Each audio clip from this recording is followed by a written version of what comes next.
Alright, we're back with some more Selene APOPTOSIS, guys. Let's get this weird game on.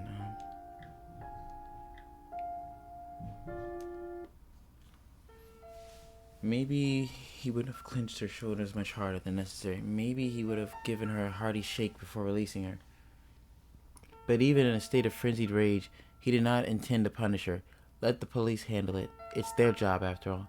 Moreover, he wasn't going to get on top of her with his whole body, pressing her against the glass. But he did just that. Ethan failed to see how this happened. Yeah, I'm failing to see how this happened too. Like, honestly, it was as if someone rolled the clock forward and in the missing stretch of time replaced the thing he intended to do.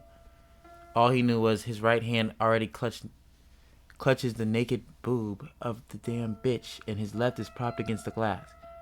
Bro, this dude's horny, bro. like, no, bro. You know what you're doing. He knows what he's. I don't care. He knows what he's doing. Behind the glass, far below, was Hope. Oh, you hurt. Ethan saw her face. Why did you do that? He would give his all for a chance not to see, but it seemed like someone lent him a pair of theater binoculars against his will. Terrible guy, bro. He's a terrible person. I got my water ready. You little shit. He did not even have to pull down his pants or lift up the hem of her dress. All this happened as if by itself. When he finished, Hope was... What? What? He still went through with it? This dude's crazy. His shallow, frantic breath surged in his chest and just wouldn't calm down. Ethan was crying silently and without tears.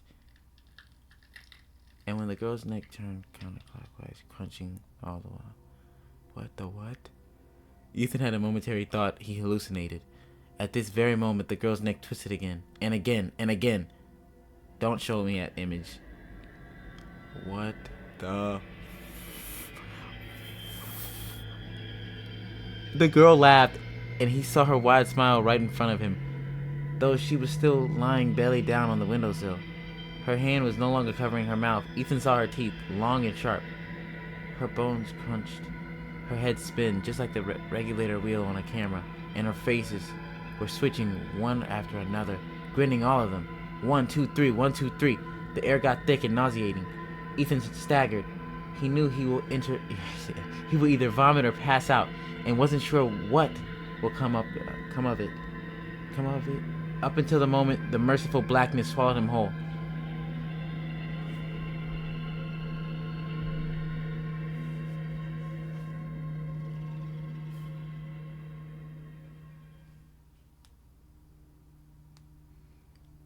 When he woke up, the horrible creature was gone. As soon as Ethan's mind could function again, he called Hope. She did not answer. Ethan thought he can come to her office, but eventually decided it would only make things worse.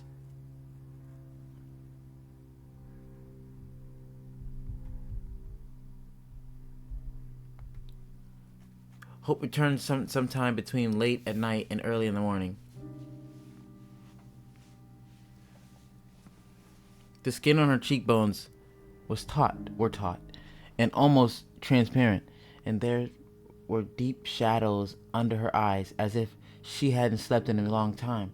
She smelled of strong alcohol. Ethan went out of the dark room to her. He didn't sleep and didn't turn on the light either. Things that lurked in the dark, real or imagined, no longer frightened him. He even wished that something he had been dreading for the past month, he finally could name the feeling he had, would come out of the greasy blackness of the shadows and snap his neck. But everything in the apartment was mockingly calm, except for Ethan himself. Hope stared at him in silence, swaying a little. Instead of people, she had dark holes. I've been thinking a lot about what I would say to you if you came back. What I can say. Hope's face showed no emotion. It seemed like she didn't even blink. Anyway, I realized that I can only tell the truth, no matter how crazy it sounds. If I try to cheat, it only gets worse, right? Ethan gave a short, nervous laugh. Anyway, Ethan had plenty of time to think about what he was going to say, but he still didn't know where to start. some time ago. I don't remember exactly. I started seeing a girl.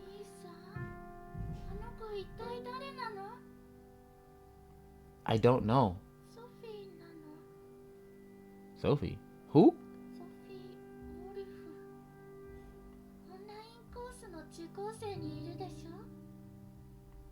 Hope made a vague gesture with her hand. Oh, she had been investigating for a minute. Movies from the late Victorian era? Ethan didn't know why he said that, but Hope obediently repeated it in a flat voice.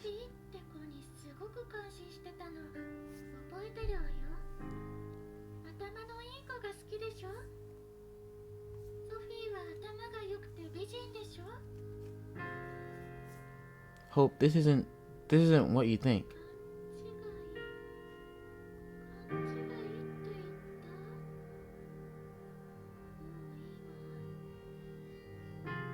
Wait, hold on. Ethan disappeared into the room and came back a few minutes later. The darkness of the hallway was diluted by the light of the screen. Hope covered her eyes with her hand, either from the brightness of the screen itself or because she didn't want to see whatever there was. Here, look. It's Sophie Wolf. On the screen, in fact, was the profile of Sophie Wolf, his student. On the photo, Sophie was squinting, either from the bright sun or because her curly red hair was getting in her eyes. I'm gonna let it go for a minute. There's a nice couple. They're a nice couple. If I remember right, they had a wedding this year.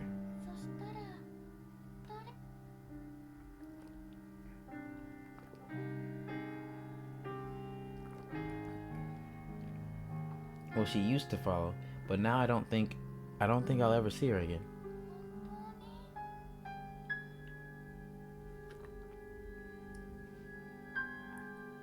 But if you want to stay and let me cheat on you again, he's not gonna do his best. The same thing gonna happen. He couldn't really promise, but he was too eager for the nightmare, real or imagined, to finally end. No more weird stories. Please, Hope. I don't need anyone but you. If you can get... He couldn't finish because Hope kissed him. Her bag hit the floor with a thud. The rest of the night actually went fine. Well, even more than that, except for the fact they were too busy to get any sleep. What the fuck? Okay. Okay, that was just wow. I was close to the screen. He closed his eyes so that Hope wouldn't accidentally catch a glimpse of what he saw. Nothing happened. It wasn't real. It's fine. She understands, said Hope. Huh?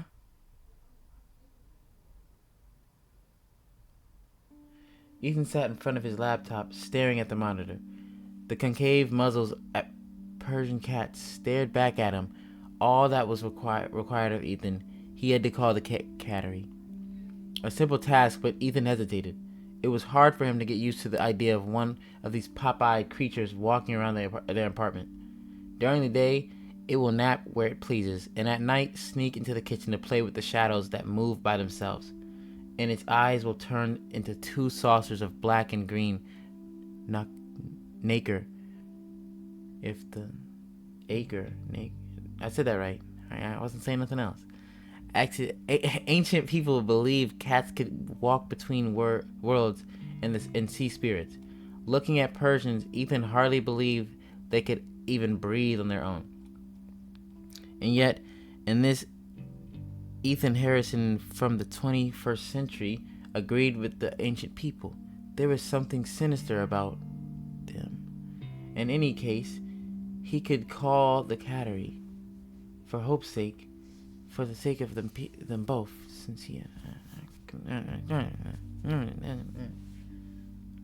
don't want to read all that, bro. Like, I'm liking it. Ethan closed his laptop and went out into the hallway. For a long time, he couldn't say a single word. When he could speak again, he only managed one question. What have I done? That's how he says it, too. Hope's smile faded, and for the first time in the 4.5 or even 5 years they'd been a couple, Ethan was glad of it. Did she change her hair? Whoa!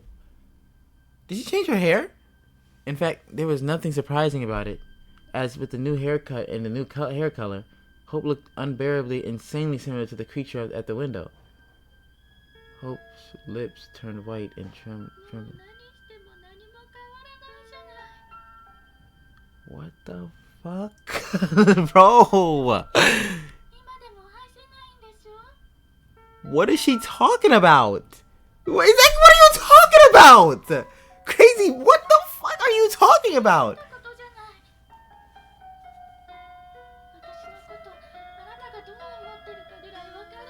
What? What? What?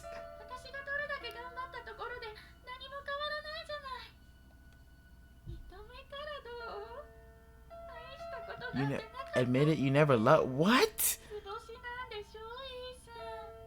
What is she talking about? She's psycho.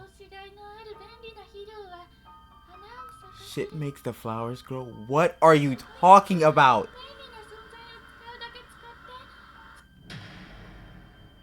Ethan would never hit his wife. Why does it skip like that when I press X once? Like, more than that, he would never hit a woman. But what spoke to him was neither his wife nor a woman. It was a nightmare incarnate that bared its long, sharp teeth and came to take away his right for a second chance. Or so Ethan thought at the time. The punch turned out somewhat pathetic. Well, he punched her? But you have to take into account that wife beating is not a fairground attraction. Alright, it's not funny. He went from a simp to a wife beater. That's crazy. When you hit your wife properly, what? A mark does not fly up to the highlighted sign, a good one. Although this was only indirectly related to the early Renaissance, Ethan had expertise in the matter since he was a wife beater all along. He'd been practicing. However, if any sign could light up at the moment, it would say something like, "You're scum, Ethan." No! He kept repeating that even after Hope stormed out the door in tears. Did he knock the shit out of her for real? Badass.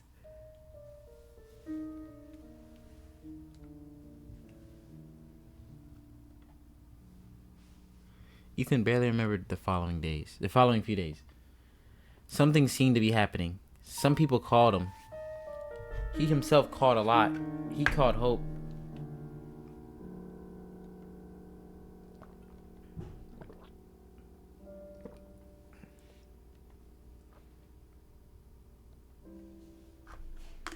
He would wake up sometimes. It was light outside, sometimes dark, but more often it was something gray. He neither could nor would want to identify because of the drawn curtains. He'd call Hope. Hope wouldn't answer the phone. He would go to the kitchen and turn the water on. He'd watch the silvery twisted stream break against the sink. Oh my god, that threw me off.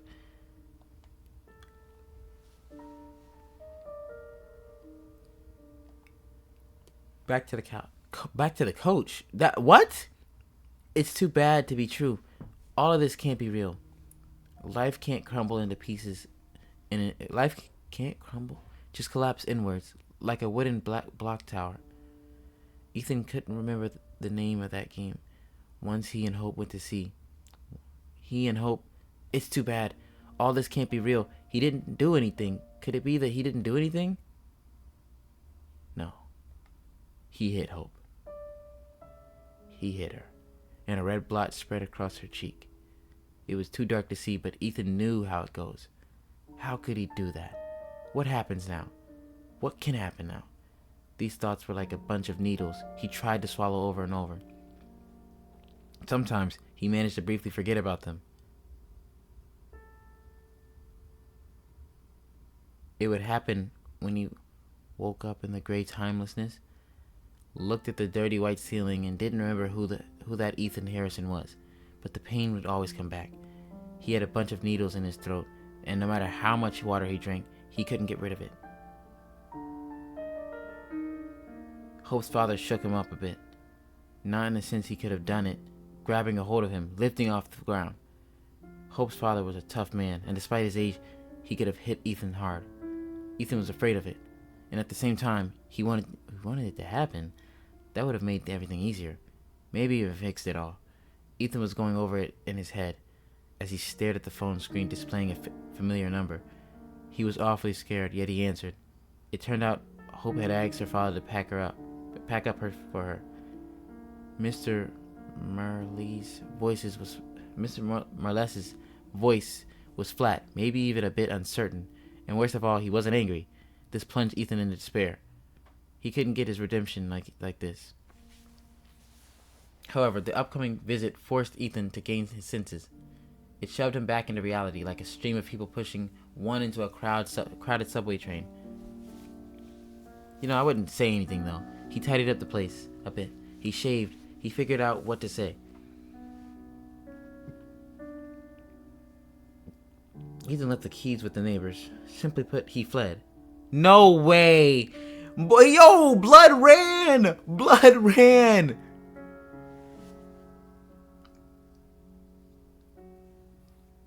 Wasn't going to help. That's for sure. He wasn't going to help, which meant he simply got between Ethan and his wife.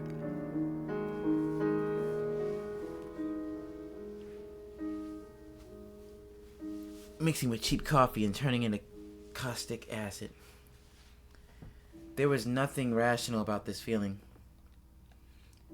Ethan had plenty of time to think about it, to weigh it, to examine it under a magnifying glass. Bro, you hit your wife, bro. There's no recovery. He was sitting in a small cafe on the corner of the street until the streets got dark. He would have stayed there even longer if a waiter hadn't come to his table to tell the place was closing. Ethan nodded absently and asked for a moment to use the bathroom.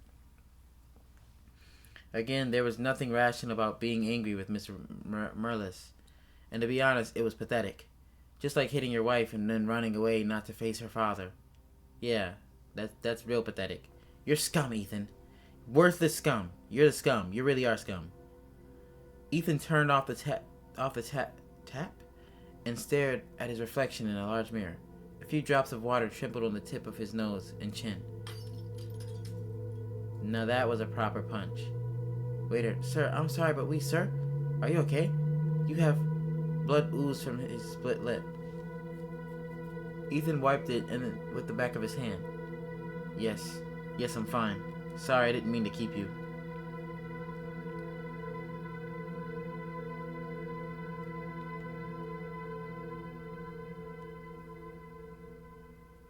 Yo, this dude is weird, bro.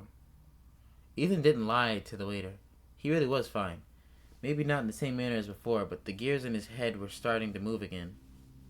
When he got home, Mr. Merlis had already left. Turned out, he didn't even take the keys from the neighbors. At first, Ethan assumed Mr. Merlis could cancel the visit, but as soon as he opened the door, his doubts disappeared. A strong, unfamiliar scent was filling the hallway. It could be Mr. Merlis' cologne, of maybe the smell of the apartment itself, with Hope's presence faded. Mr. Merlis must have taken his daughter's keys. Somehow, the possibility never crossed Ethan's mind before. I hope he gets snuck. I'm not even gonna lie. He needs to get snuck right now. Ethan looked around the empty, dark room and reached for the phone. Was it to perform the ritual? Or was he hoping something would go different this time? Short beeps. Ethan thought it was safe to say something was already happening. He only had to figure what and where. Something had changed in the picture, and it's not that Hope's favorite blouse is missing from the closet. What the fuck? Okay, am I skipping stuff? Is that what happens when I press X? Like, I thought if you find the difference, you win. If you find the difference, you'll know where the gears are taking you. See, look, I pressed X, and Okay, I gotta let it go. The hallway. The Halloway? What the fuck? You see that? You see that? I know you see that. I know you see that.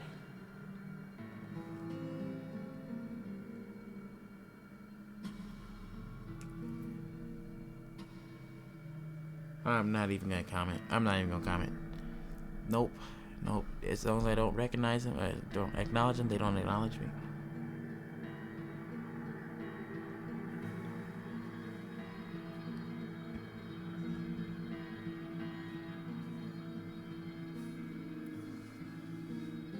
Ethan was looking carefully. Seemed like a lot of time had passed. His mailbox was full of various emails, but Ethan barely glanced at the names. He was looking for something special.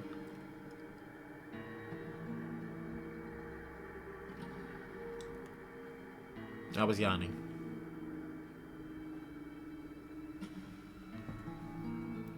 Nothing.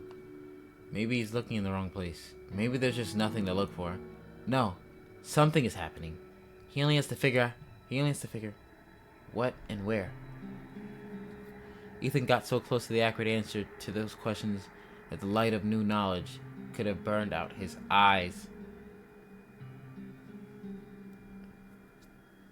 At the top of the list was an untitled letter. Maybe Ethan missed it the first time, or maybe it just wasn't there before. The sender was the same writer. Ethan had volunteered to help, completely free of charge. Ethan's lungs turned into a deflated pool ball. He clicked on the name of the letter without a name. Wait, what? Of course, the letter actually had a name. Mail clients carefully add untitled to the empty line just in case you're losing it when you type your email. Because something got out of that open door in the bathroom mirror? What? The poor guy begged Ethan to come. The mail said he couldn't sleep. He was scared, exhausted, and didn't know who else to ask. Something will get him very soon if he won't figure anything out.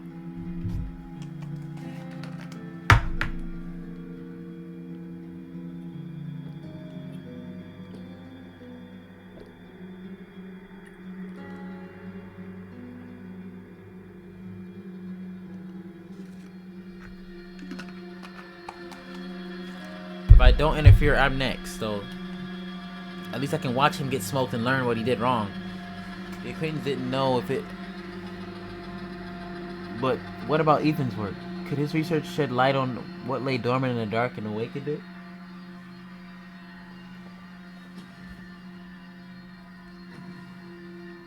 Which one was cursed, the chicken or the egg? Ethan was angry. Angry as hell. He wanted to end it all of it, once and for all. He wanted to face his fear. Even if the fear was no longer his own.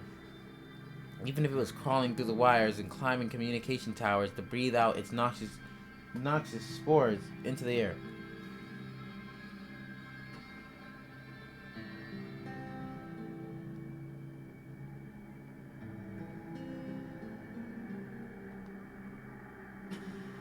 I'm gonna take a break from reading for a second.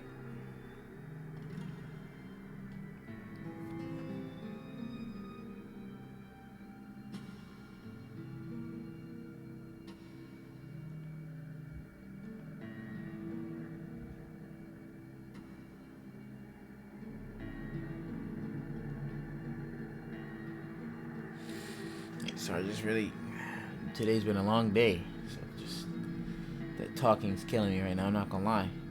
This is just a notice. Mr. Harrison, a notice of life termination. This happens when you look into the abyss for too long. But I'm not gonna stop talking. I have to entertain. But looking isn't enough, is it? You shine a flashlight into it, throw stones and what? Whistle frantically like a vandal who managed to get into an abandoned house. You're excited and terrified, and then only terror remains as you realize the door is slammed shut behind you and the handle won't budge. Oh, we zooming in. This thought made Ethan speed up, and then just as abruptly to hit the brakes. The wheels let out a short, hysterical shriek. The car swerved and stopped on the side of the road. The blood was pounding in his ears. Ethan's breath came in short gasps, his eyes searching blindly in the dark. After calming down a little, Ethan pretended who was he trying to fool. The night road was empty. He was examining his navigator, but there was but one thought in his head. What is he doing? What the hell is he doing? Seems like he asked it out loud. There was no one to answer. It's not too late to turn back. Turn the car around. Go back to the city, to the apartment. Lie down on the sofa and sleep, sleep, sleep until the morning comes. In the morning, he will call Hope again. And the thought was cut short. Actually, it didn't lead anywhere from the very beginning. A dead end. The truth was, he had no place or reason to go back. He wanted to go back to the past, and that task was beyond him or his old Toyota. In the present, he had nothing left but the granite gray road ahead and the decision to go. If he hurried, he might still be able to help.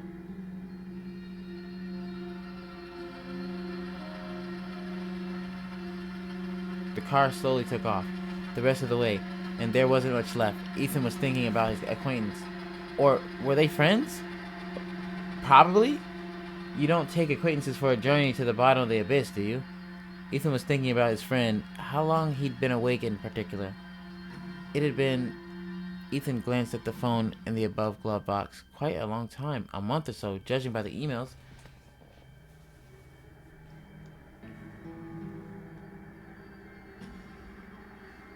How long can a person stay awake? The question followed his car silently.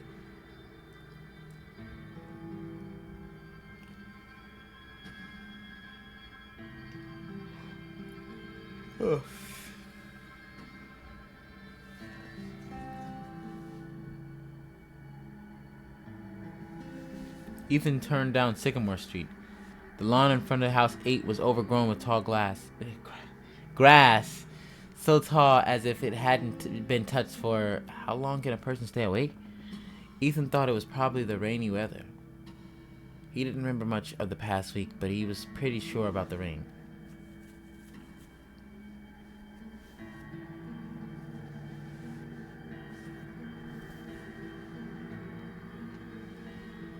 When he got out of the car, a shadow detached from the trees near the house. Ethan stiffened, then eased a moment later. The figure quickly walked away along the narrow concrete path. Just a passerby. Ethan watched them go. The concrete beneath his boots gave way to gravel.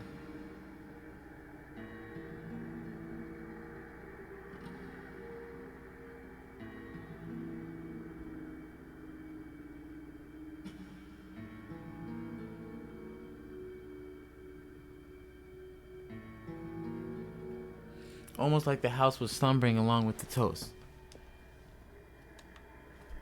For a moment, Ethan felt stupid and was about to turn back to the car, but he stayed after all. He was invited. No, not that.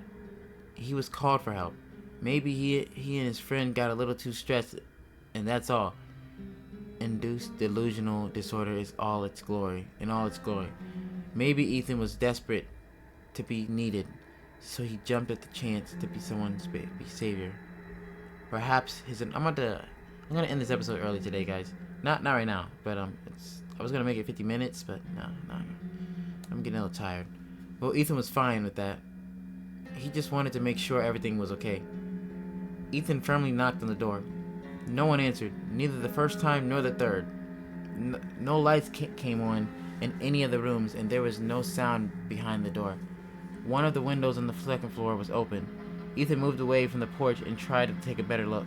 No movement. The house was asleep, and it resembled torpor. Ethan himself came to think he might be dreaming. But if two people share the same dream, is it any different from reality? That might be facts. That might be facts a little bit. I'm not gonna lie. The key rattled 3 times in the lock. The door drifted inward into the darkness. At the top of the stairs, leading to the second floor, there sat a cat. Ethan tried to call out to it, but the cat didn't move, still watching him with bright, round eyes. Ethan plunged into the darkness of the house. The darkness and the stench, which were almost one and the same here. He said stench, bro. Get out the house.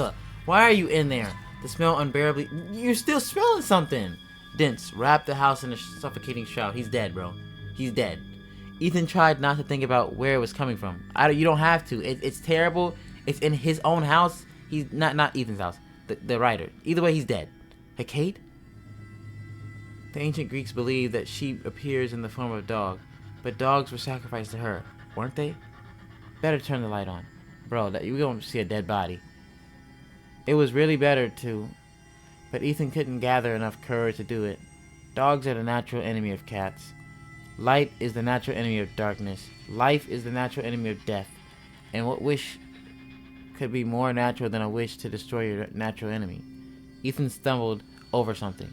He looked down. Whoa.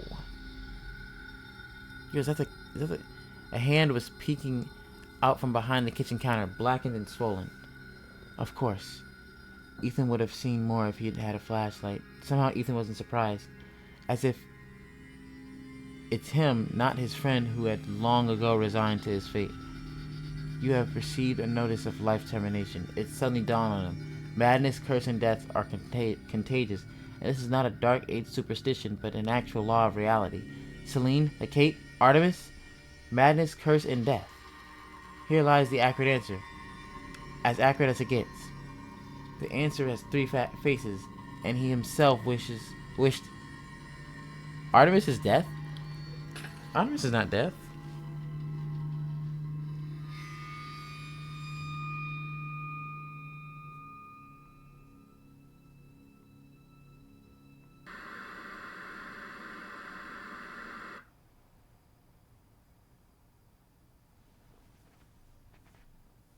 Ending 6 of 6.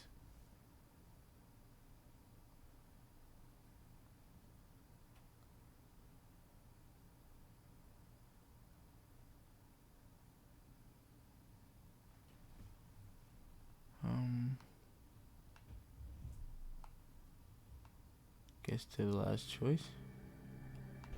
Wait, I can't answer the call? Sweat broke out of his upper lip. Ethan closed his eyes. No. Ethan said it with firm clarity. All the following words that came out of his mouth were more and more quiet until his lips moved silently. No, I'm sorry. I can't help. I'm so sorry. He really was sorry. Sorry about his former life. Sorry for himself. Desperately, to the point his stomach clenched with a painful spasm. So I have to let that dude die alone like that? That's crazy.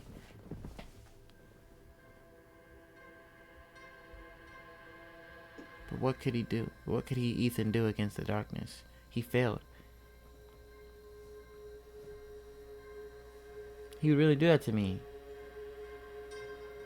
Didn't want to know. This dude would really just leave me there like that. Like that. He's not even a good friend. Terrible husband. Not a good friend. Like this dude is just not. He's not a good main character. Like I don't like Ethan. I don't like Ethan. The letter with the title Untitled disappeared into the dark vortex. The frantic, terrified pleas for help were erased, leaving no trace as if they had never existed.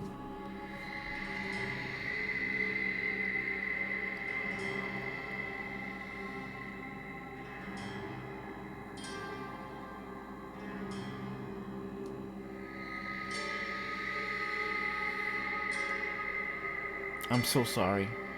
Ethan covered his face with his hands. The mirror on the wall of Ethan's dark bathroom was reflecting a closed door.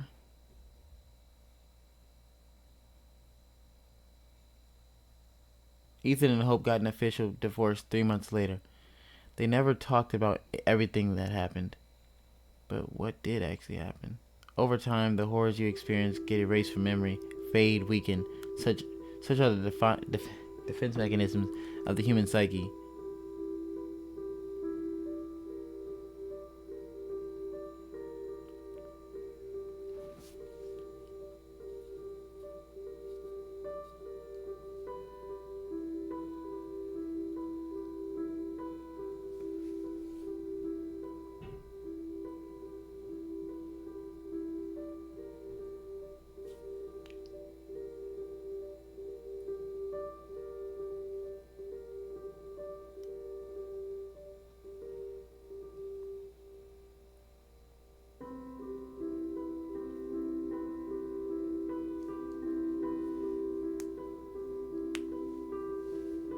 Yeah, bro, you need all types of therapy. If I'm being honest, like something's wrong with you. I don't know. I ain't never seen. I ain't no. Something's wrong with him, bro. Should have been in that. Week after week, Ethan felt like he was gradually recovering. Of course, he had to give it. Oh, okay, it's too much to read right now. Yeah, we might end this soon, guys. I'm not gonna lie to you. Dr. Stein introduced an electronic registration system. As it goes with electronic registration systems, something went wrong on the second or third week.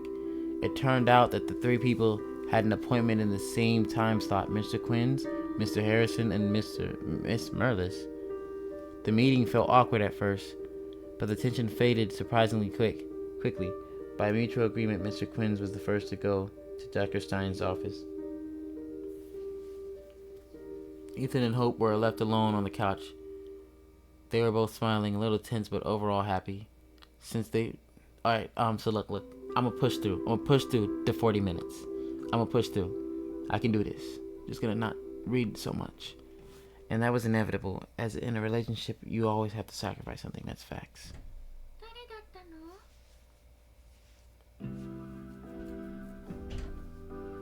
And looked at Ethan curiously. He shrugged. A literacy agency? One of the few I haven't disgraced myself in front of yet. They're looking for enough of a boring guy to be their historical consultant. The working schedule is something about a whole day and most of the night, 7 days a week. That I am happily employed office worker and I heartily enjoy cooler water.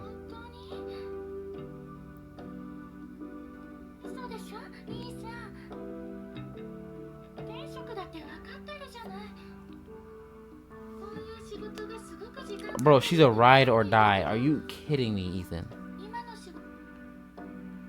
I could, but I don't want to. It's my turn to bring the mammoth to the cave. What does that mean? What about your calling? I know well enough how hard you worked to make this startup of yours survive. Who will make a homeless cat tender if... Oh my god.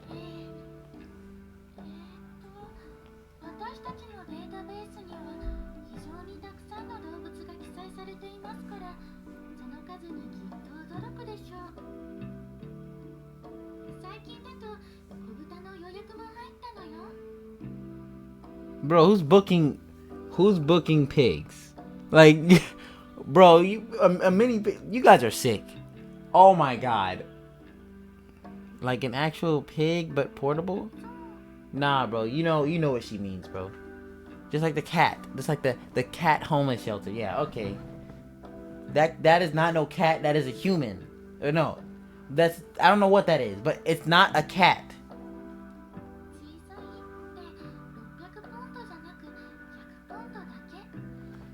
Them boys like them chunky.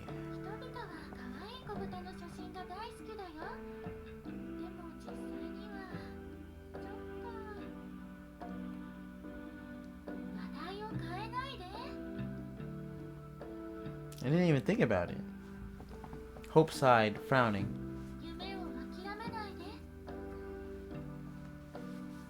I'm not giving up on anything. And anyway, I don't understand that Miss Morales won't marry an ordinary office clerk. I do understand, sorry. But I have a plan. Oh, go.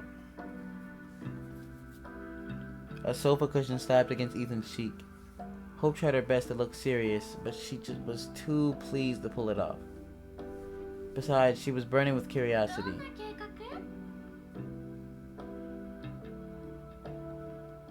I'm writing a book on mythology.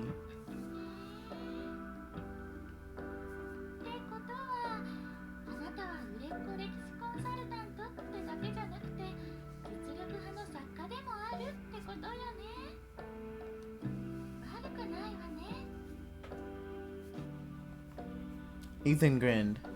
Something of that sort, yes.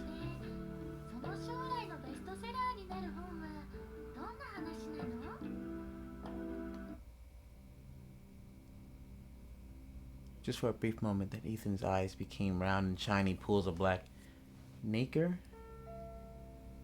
The chthonic gods of ancient Greece.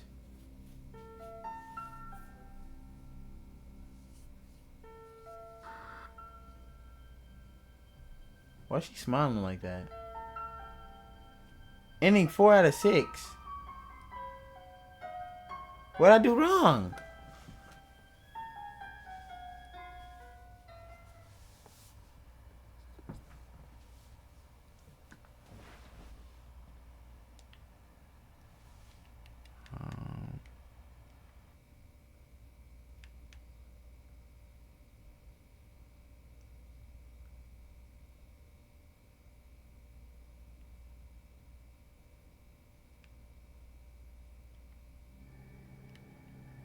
Okay, I guess this is the end of the game, guys. Because they keep making me do this choice, so... I got 2 endings, whatever. I hope you guys enjoyed. That's enough of Selene APOPTOSIS. Yeah, I'm stuck at this part, and I don't feel like going all the way back. It was fun, though. But I got 2 different endings. Never again. Never... Look at me. Never again. You know, let's go to the main menu so you can see how serious I am.